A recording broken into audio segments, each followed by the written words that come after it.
Музей русской водки – это уникальное, в Измайловском Кремле это уникальное место, единственное на территории Москвы и одно из самых крупных на территории России. Ежедневно сюда приходит большое число туристов и русских людей, чтобы познакомиться с русскими традициями, познакомиться с русской архитектурой, которая здесь таким замечательным образом воссоздана.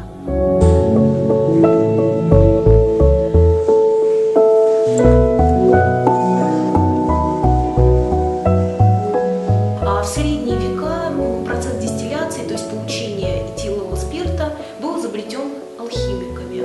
Алхимики стремились изобрести философский камень, живую воду, а вместо этого изобрели такой полезный до сегодняшнего дня процесс.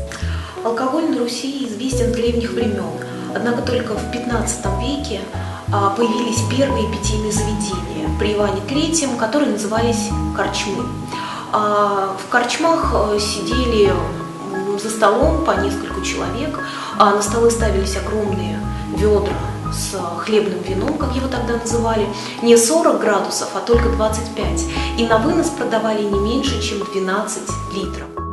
Петр I придумал медаль за пьянство.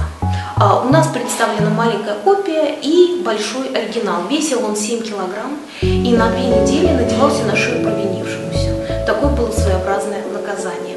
Также Петр позволил женщинам пить наравне с мужчинами и ввел их в свой круг.